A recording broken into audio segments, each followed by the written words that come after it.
Hey guys, this is RG and I'm back with another video. Today I wanted to talk about the sudden stock market recovery which has taken place in the last few weeks. This is oftentimes referred to as a dead cat bounce. Now for those of you who may not be familiar with this term, a dead cat bounce is a term used within stock market circles to characterize a sudden stock market recovery that is typically followed by an even greater drop in stock market values.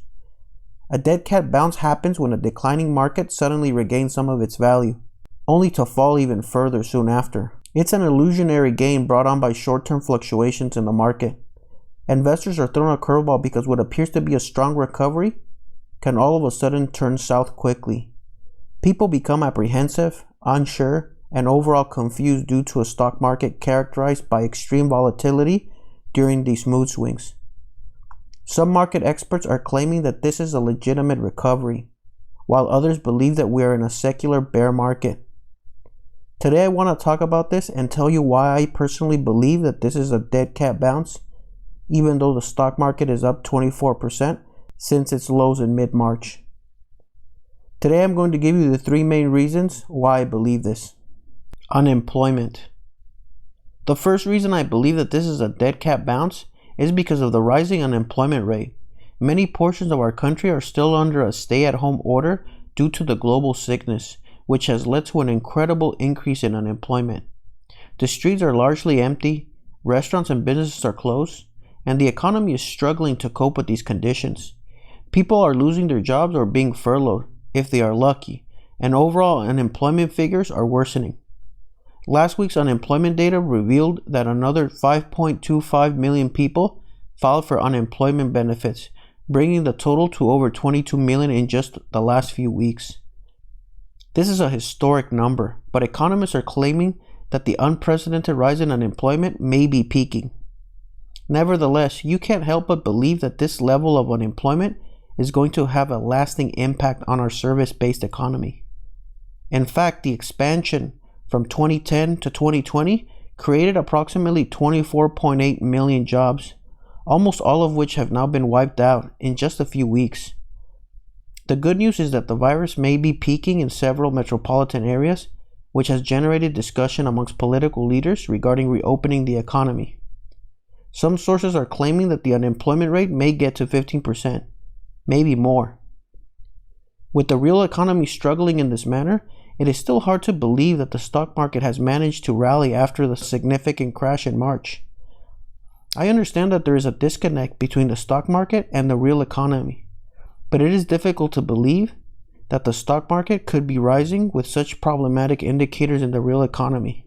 I believe that the negative impacts to the economy will eventually materialize into poor stock metrics, which leads me to the second reason why I believe that this is a dead cat bounce. Declining earnings. Many reports have indicated that the upcoming earnings seasons will be one of the worst since the great financial crisis of 2008 and 2009. Although it is still early, the companies that have reported have indicated a rather bleak outlook. In one of my previous videos, I discussed a report by factset.com that reported that earnings would decline by 10% in the first quarter, 20% in the second, 8.5% in the third, and less than 1% in the fourth. Overall, analysts are predicting an 8.5% decline for the calendar year. Today, I want to focus on some of the companies which have reported earnings so far. Bank of America shares were down 6.5% after the bank reported a first quarter profit that fell well below expectations.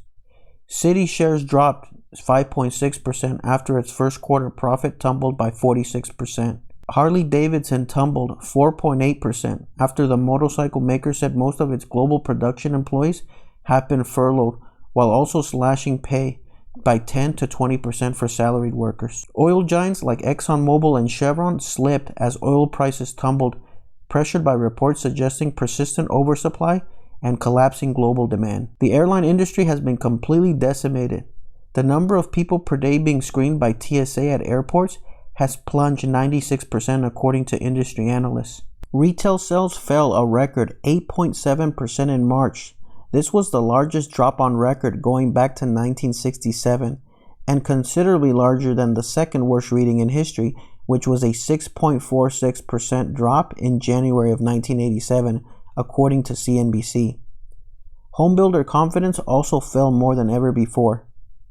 Now, certain companies have reported and met earnings estimates, but these appear to be few and far between.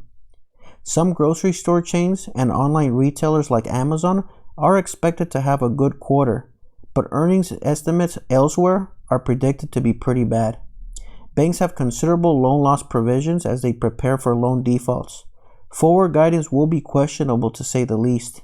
However, there is nothing unusual about this. This happens often during earnings season. Many companies attempt to guide analysts lower so that they can beat expectations. Many companies will miss expectations during the first quarter because the global sickness struck suddenly. They will try to do this once again in the second quarter. This will lead stocks lower in my opinion, as companies provide earnings estimates that are abnormally bad in an attempt to surprise the market when they report earnings later on in this year. Nevertheless, in the short term, I believe that this will drive stocks values lower. This leads me to the last reason why I believe that this is a dead cat bounce. The Fed. The Fed has injected a tremendous amount of liquidity into the market in an attempt to hold the economy and the financial markets together. I believe that these actions have momentarily propelled the stock market upwards. Now, when I started this channel, it was my goal to reach out to younger investors who may not be as seasoned as experienced investors. With this in mind, I just wanted to say that the Fed is not the federal government. Whenever you hear media sources reporting on the Fed, they are referring to the Federal Reserve, which is the United States Central Bank. This is a private bank and not a public institution, but they have been bestowed with the tremendous power to exercise monetary policy in an attempt to smooth out boom and bust cycles, like the one we're currently facing.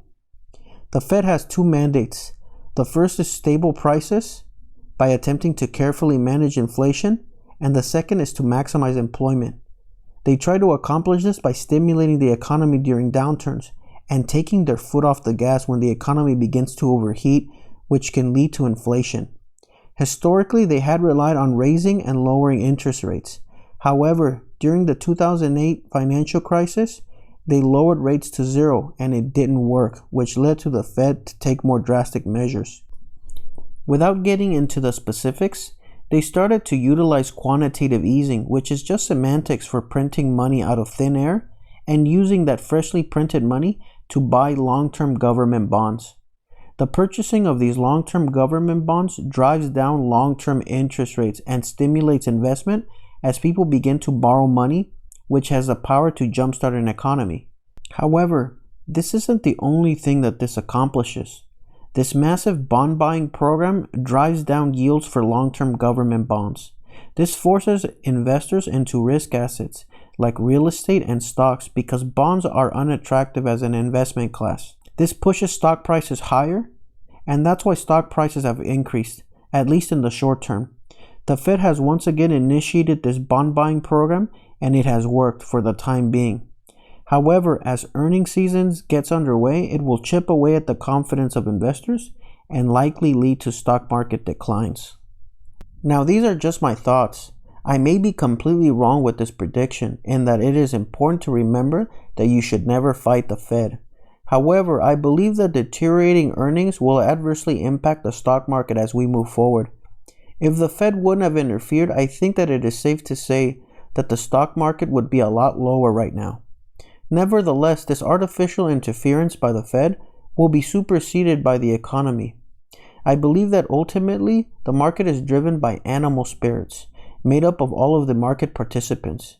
As companies miss on their earnings estimates, this will inject doubt and pessimism into the market, which will lead the stock market down in the short term. There are some that believe that the Fed's action is the main reason that this is a legitimate recovery. However, you have to believe that this theory will lose credibility as revenues decline and earnings take a hit. In summary, I think that this is a dead cat bounce because of the high unemployment, the expected decline in earnings, and because I believe that this is an artificial and temporary stock market recovery attributed to the Fed's actions. Ultimately, the high unemployment rates that are being reported will lead to deteriorating financials, which will materialize into many companies missing on earnings estimates as corporate revenues decrease. The only thing that may drive stocks higher is if a vaccine was developed to remediate the impacts associated with the global sickness. Nevertheless, you have to wonder how much wind has been taken out of the economy's sails. So what do you guys think? Is this a legitimate recovery or just a temporary rise? Please let me know what your thoughts are in the comments below. That is going to do it for this one. If you guys enjoyed the video, please feel free to hit the like button and subscribe. It really helps me out. I'll see you guys on the next one.